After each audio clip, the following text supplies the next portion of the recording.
Assalamualaikum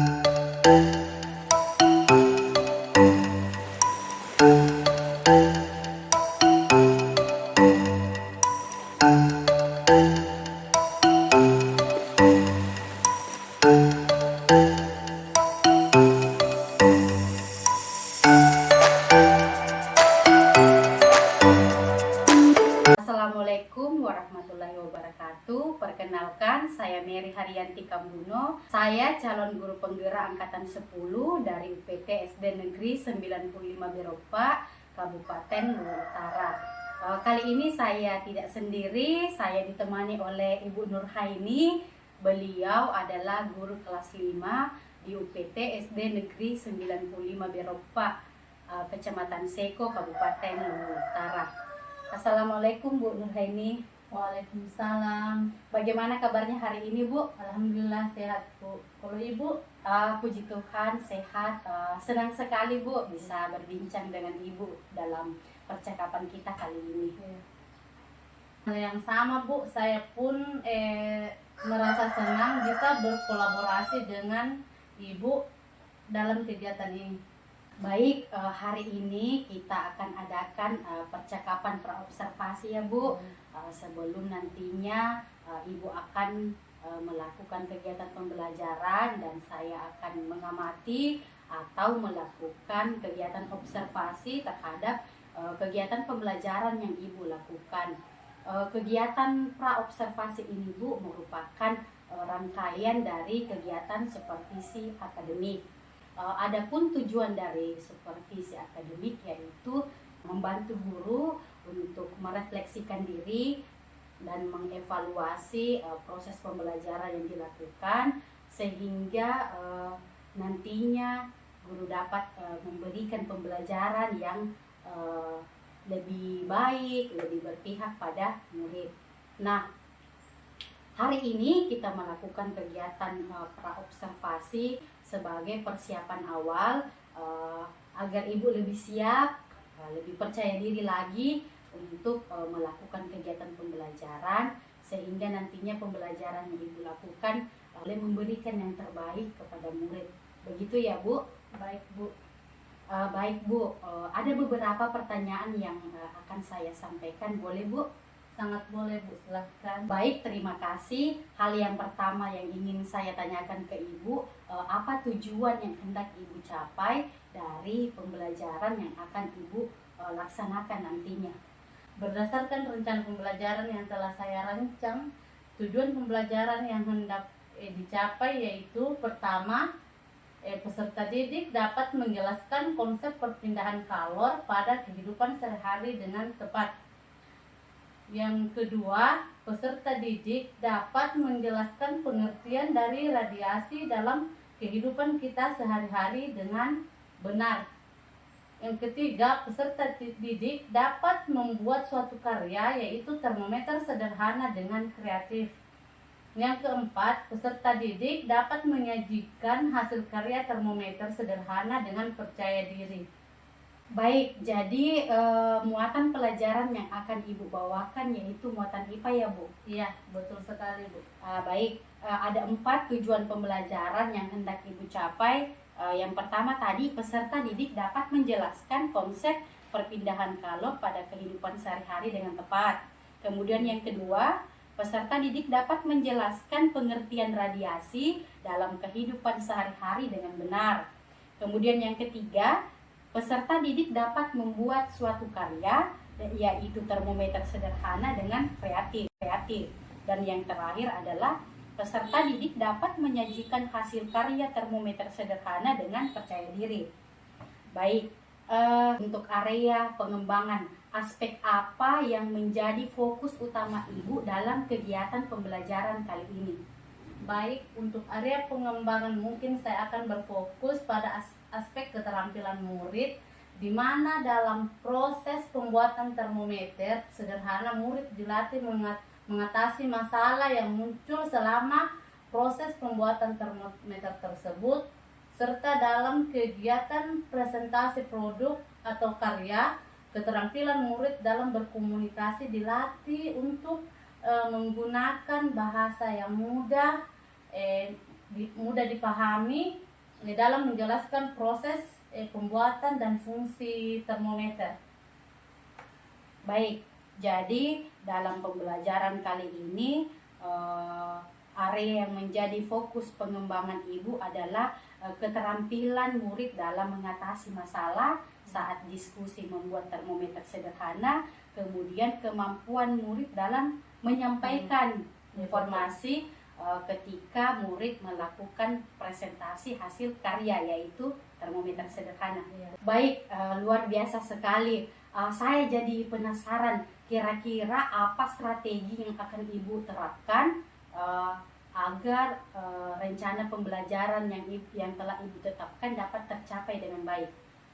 Baik, dalam pembelajaran ini kali ini strategi pembelajaran yang saya lakukan yaitu berpusat pada murid dengan menerapkan model pembelajaran Project Based Learning atau PBL, serta menerapkan pembelajaran berdiferensiasi. Dalam hal ini saya lebih menekankan pada diferensiasi konten dan proses, di mana untuk diferensiasi konten saya menyediakan sumber belajar yang beragam untuk murid saya. Untuk murid saya berupa video, gambar, artikel, dan benda-benda konkret lainnya. Sedangkan untuk diferensiasi proses saya akan memberikan pendampingan khusus kepada murid sesuai tingkat kemampuannya. Baik, luar biasa sekali. Jadi strategi yang akan Ibu terapkan yaitu Ibu akan menerapkan pembelajaran yang berpusat pada murid dengan menerapkan model pembelajaran Project Based Learning, kemudian menerapkan pembelajaran berdiferensiasi. Dalam hal ini Ibu akan lebih menekankan pada diferensiasi konten dan diferensiasi proses. Saya jadi tidak sabar untuk melihat proses pembelajaran yang akan Ibu lakukan nantinya. Baik Bu, untuk selanjutnya bagaimana penilaian yang akan Ibu lakukan dalam proses pembelajaran kali ini? Baik, untuk penilaian saya akan melakukannya dengan dua cara, yaitu untuk aspek pengetahuan bentuknya tes tertulis dan berupa soal esai, dan sedangkan untuk aspek sikap dan keterampilan bentuknya non-tes melalui observasi. Baik, jadi dalam penilaian Ibu akan melakukannya dengan dua cara. Untuk aspek pengetahuan atau kognitif, Ibu akan memberikan tes tertulis dalam bentuk esai. Kemudian untuk penilaian keterampilan dan sikap, Ibu akan melakukannya non-tes dalam bentuk observasi. Iya, betul Ibu. Baik Bu, Ibu kan mengajar di kelas 5. Iya, betul.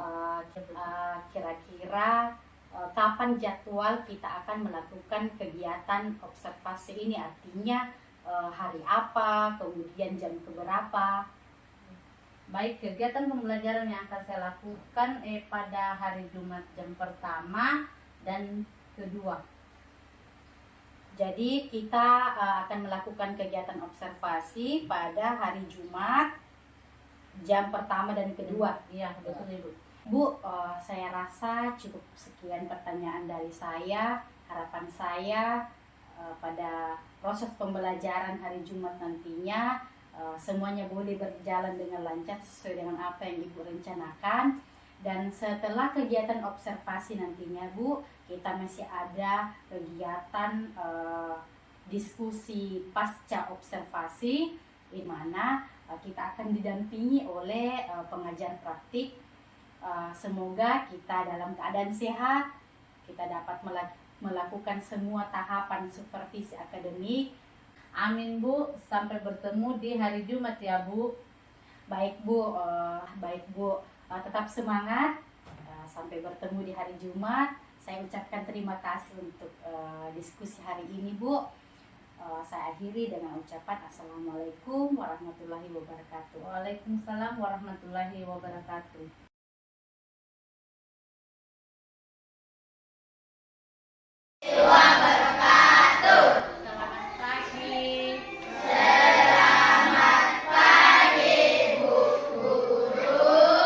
Bagaimana kabarnya hari ini?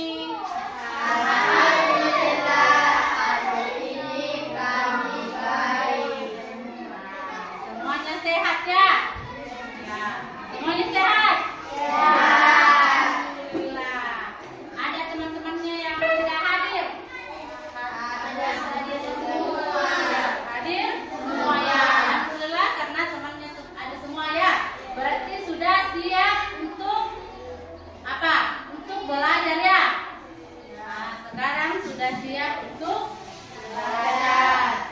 Sebelum kita belajar, sebelum kita beraktivitas, kita selalu apa yang dikerjakan sebelum kita belajar? Buat dulu ya. Nah, silahkan yang mengambil tempat yang berdoa. Siap. Siap. Duduk siap. Maju. Doa sebelum belajar. Bismillahirrahmanirrahim. Rabbi zidni ilman warzuqni fahman alim. Dan semua yang akan kita capai hari ini adalah pertama, peserta didik mampu menelaah konsep perpindahan kalor pada kehidupan sehari-hari dengan tepat. Yang kedua, peserta didik dapat menjelaskan pengertian dari radiasi dengan benar. Ketiga, nanti kita akan membuat sebuah karya yaitu termometer sederhana. Terus nomor 6, peserta didik bisa menampilkan hasil proyeknya dengan percaya diri di depan kelas dan ditanggapi oleh temannya dari kelompok lain. Inilah tujuan pembelajaran yang akan kita capai hari ini. Baik-baik.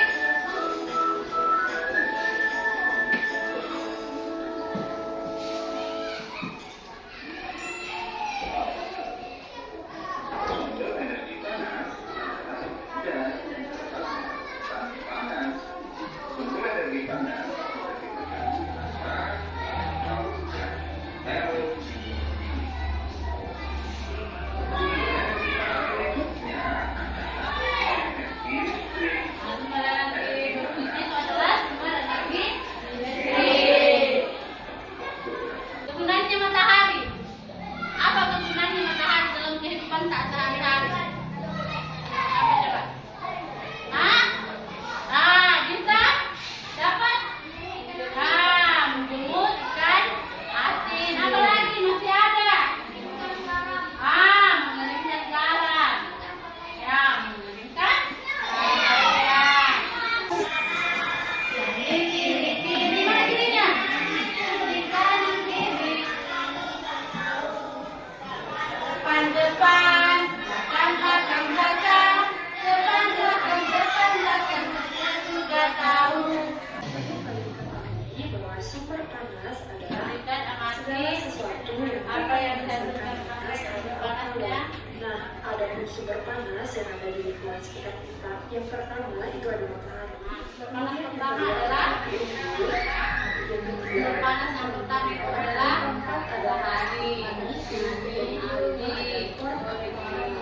dan masih banyak sumber panas yang lainnya. Materi selanjutnya kita akan membahas tentang suhu. Nah, suhu merupakan ukuran derajat panas atau dinginnya rendah.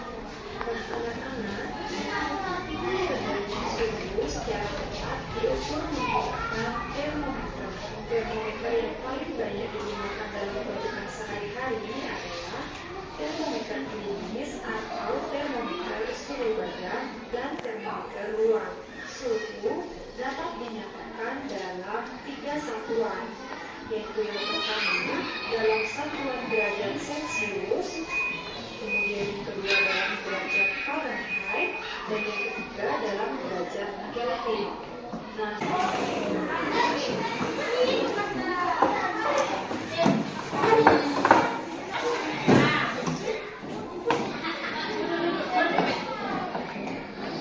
Kita membuat proyek yaitu termometer sederhana. Alat-alatnya sudah lengkap.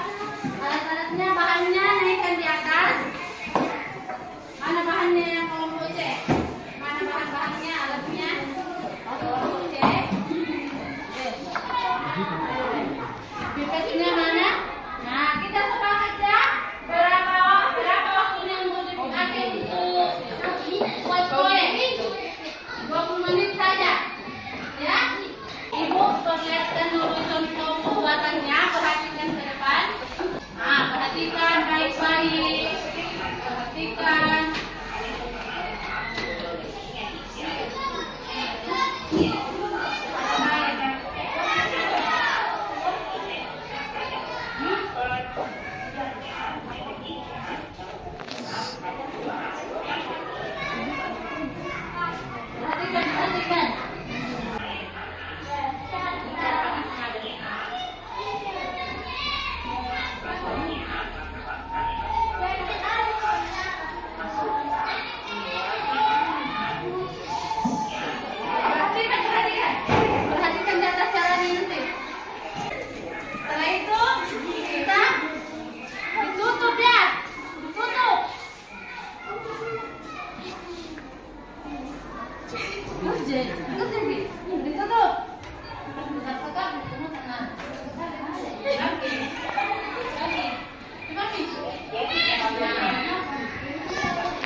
Masukkan sedotan sehingga menyentuh permukaan air dalam botol.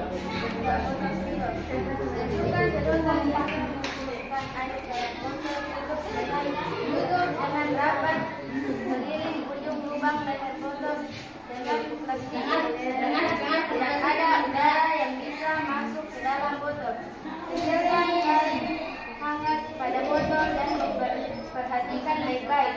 Tandai dengan spion batas permukaan air dalam botol setelah botol itu hangat. Inilah presentasi saya. Terima kasih.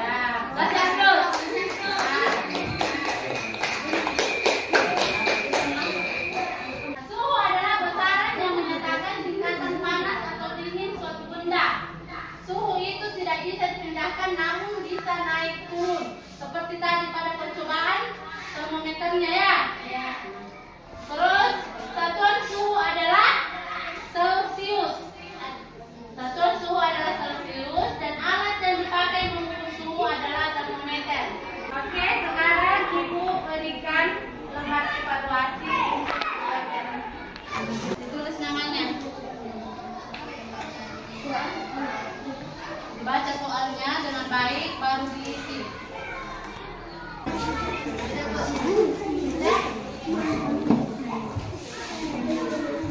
Untuk materi kita pertemuan berikutnya adalah tentang pembelajaran perubahan benda. Kedua, berdasarkan wujudnya, wujud dikelompokkan menjadi 3 yaitu padat, cair, dan gas. Sebelum kita menutup pembelajaran kita hari ini, kita berdoa dipimpin oleh kelasnya. Siap.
Waalaikumsalam warahmatullahi wabarakatuh dan selamat siang.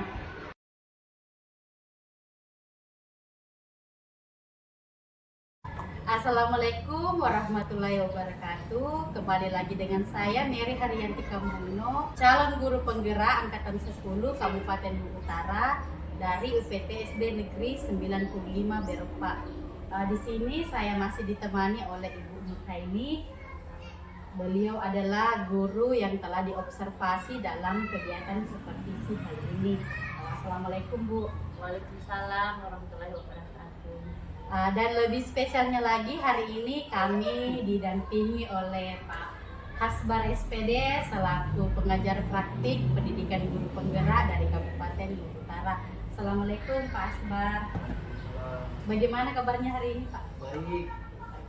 Baik, puji Tuhan kita sudah berada pada tahapan pasca observasi.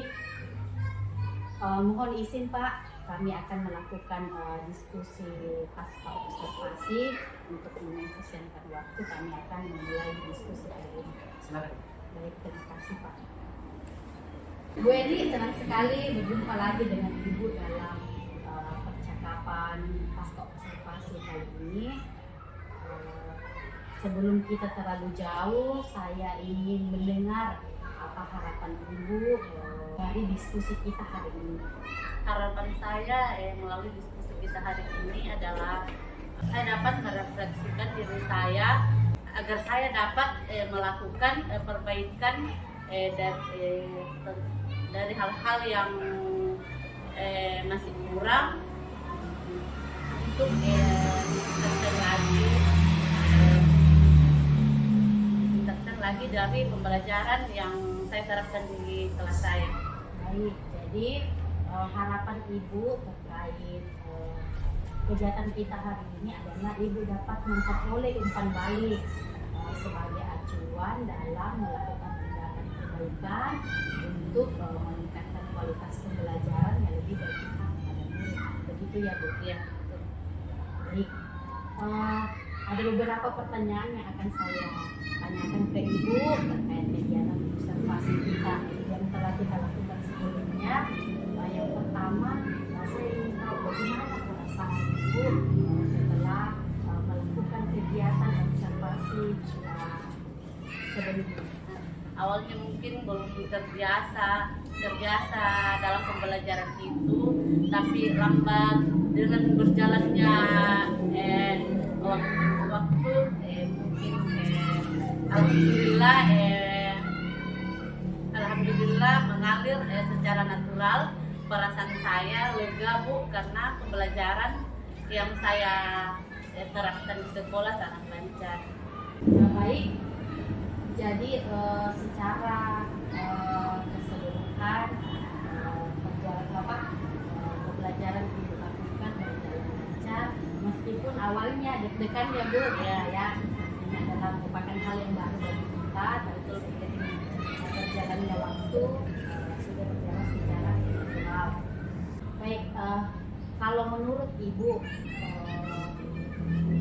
bagaimana proses pembelajaran yang sudah Ibu lakukan? Apakah semuanya sudah berjalan sesuai dengan apa yang Ibu rencanakan? Ya, alhamdulillah secara keseluruhan pembelajaran yang saya lakukan sudah sesuai dengan apa yang direncanakan, meskipun masih ada beberapa hal yang perlu ditingkatkan. Baik, Ibu tadi mengatakan bahwa secara keseluruhan pembelajaran sudah berjalan dengan lancar. Namun ada beberapa hal yang masih perlu ditingkatkan. Baik untuk selanjutnya, kira-kira menurut Ibu hal-hal apa saja yang sudah berjalan dengan baik, kemudian hal apa saja yang masih perlu ditingkatkan? Untuk pembelajaran yang menunjukkan progres sesuai dengan area pengembangan yang hendak dicapai, sebagian besar murid telah menunjukkan keterampilan dalam mengatasi masalah yang muncul selama proses pembuatan termometer sederhana, serta keterampilan murid dalam berkomunikasi saat presentasi produk mereka. Terus telah menunjukkan sikap percaya diri. Namun ada beberapa hal yang menurut saya kurang berjalan dengan baik. Masih ada beberapa murid yang tidak ingin terlibat dalam kegiatan belajar. Artinya murid tersebut masih kurang aktif dalam mengikuti pembelajaran tersebut. Baik, jadi secara keseluruhan area pengembangan yang telah Ibu rencanakan sebagian besar sudah tercapai. Namun ada beberapa hal yang masih perlu ditingkatkan. Salah satunya itu masalah keaktifan murid. Jadi yang saya pahami di sini bahwa murid tersebut lebih mengandalkan temannya, begitu ya? Kemudian Bu, menurut Ibu apa faktor penyebab murid tersebut atau beberapa murid kurang aktif dalam kegiatan pembelajaran atau diskusi kelompok? Dalam faktor itu mungkin kurangnya pemahaman terhadap pembelajaran yang diterima dari gurunya, seperti itu. Ataukah mungkin karena dia tidak mau terlibat dalam pembuatan termometer yang dijaga bersama teman. Baik, jadi menurut Ibu salah satu faktor penyebab yaitu lebih ke kesiapan belajar murid ya, karena tingkat pemahaman murid terhadap materi masih kurang ya. Nah, sehingga membatasi dia dalam berkontribusi dalam pembuatan termometer sederhana. ya termometer sederhana. Baik Bu, selanjutnya kira-kira menurut Ibu apa solusi yang efektif untuk mengatasi masalah tersebut? Kemungkinan untuk solusinya saya akan melakukan pembelajaran berdiferensiasi produk, di mana saya akan memberikan kebebasan kepada peserta didik atau murid memilih produk yang mereka akan buat untuk meningkatkan kemampuan mereka. Misalkan seperti murid memiliki tingkat pemahaman yang baik dapat membuat produk seperti termometer sederhana, sedangkan murid yang memiliki pemahaman yang kurang mungkin bisa membuat gambar infografis tentang termometer seperti itu. Baik, jadi menurut Ibu solusi yang dapat dilakukan yaitu menerapkan pembelajaran diferensiasi produk Ya, jadi produk yang dihasilkan nantinya disesuaikan dengan tingkat kesiapan belajar atau tingkat kemampuan murid. Oke. Baik. Selain menerapkan pembelajaran berdiferensiasi konten, kira-kira menurut Ibu masih adakah solusi lain yang dapat dilakukan agar lebih mendorong lagi keaktifan murid dalam kegiatan diskusi? Mungkin saya bisa juga memberikan atau menerapkan model pembelajaran yang berbasis game yang dapat memberikan kesempatan kepada murid untuk saling memberi dukungan antar teman kelompok untuk mengambil bagian dalam diskusi. Misalnya melalui model quick on the draw, di mana semua murid harus bergantian mengambil dan menjawab kartu soal, sehingga tidak ada murid yang pasif dalam kerja kelompok itu, semuanya aktif. Baik, luar biasa apa yang Ibu ingin sampaikan. Jadi Ibu akan memilih menerapkan model pembelajaran berbasis game. Salah satunya adalah model pembelajaran quick on the draw. Oke. Jadi ini pembelajaran ini dapat mendorong keaktifan murid dalam dan kegiatan diskusi. Baik. Luar biasa, saya jadikan inspirasi juga untuk menerapkan model pembelajaran tersebut. Kemudian kita sudah berdiskusi panjang lebar terkait kegiatan observasi yang telah kita lakukan. Kira-kira apa yang Ibu peroleh dari diskusi kita hari ini? Luar biasa Bu, melalui diskusi kita hari ini saya merasa lega, di mana saya dapat merefleksikan diri saya terkait kelebihan dan kekurangan saya dalam pembelajaran yang saya lakukan. Awalnya saya berpikir bahwa Ibu Mary yang akan memberikan saya solusi terhadap masalah yang saya hadapi. Namun tanpa saya sadari, saya sendirilah yang menemukan solusi itu, dan hal itu tidak memberatkan bagi saya karena solusinya berasal dari buah pikiran saya sendiri. Luar biasa, saya sangat senang melalui diskusi ini Ibu dapat merefleksikan diri dan kemudian pada akhirnya menemukan sendiri solusi dari masalah yang Ibu hadapi. Baik Bu, pertanyaan terakhir Bu, kapan Ibu akan mulai menerapkan pembelajaran berdiferensiasi konten dan kemudian menerapkan model pembelajaran quick learning seperti yang dikemukakan tadi? Baik Bu, insya Allah saya akan berupaya menerapkan hal tersebut secara bertahap. Untuk pertemuan berikutnya pada mapel IPA saya terlebih dahulu menerapkan pembelajaran quick on the draw itu, biar menerapkannya di pertemuan berikutnya. Baik, jadi untuk pertemuan berikutnya pada pelajaran kita, Ibu akan melakukan secara bertahap. Yang pertama menerapkan dulu, kemudian pembelajaran quick withdraw, kemudian pertemuan berikutnya baru menerapkan lagi pembelajaran dan diferensiasi, khususnya pada diferensiasi produk. Ya betul. Oke, baik. Luar biasa percakapan kita hari ini, Bu.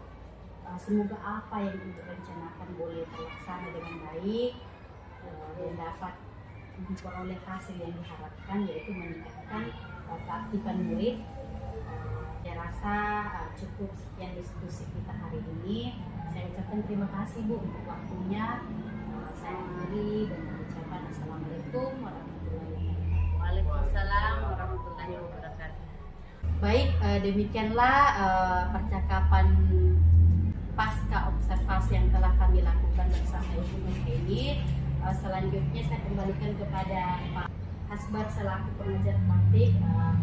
Jika sekiranya boleh Pak, kami diberi masukan terkait apa yang telah kami lakukan, sehingga ke depannya saya secara pribadi bisa melakukan supervisi akademik dengan baik sesuai dengan alur PPK. Terima kasih atas waktu yang diberikan. Dari percakapan pasca observasi tadi itu, coach atau Ibu Mary Karya 30 SPD sebagai coach dan Ibu Nurhaini sebagai coachnya. Ya, tadi coach sudah berusaha menggali pertanyaan sehingga coachnya sendiri bisa menemukan sendiri solusi, dan tadi juga coachnya juga mengulang kembali jawaban dari ibu tadi itu sudah sesuai dengan prinsip dari coaching. Oke, hanya itu mungkin yang saya berikan. Baik, terima kasih Pak untuk waktunya hari ini. Sampai bertemu di pertemuan berikutnya. Saya akhiri dengan ucapan Assalamualaikum warahmatullahi wabarakatuh. Terima kasih Pak. Terima kasih Bu Eni.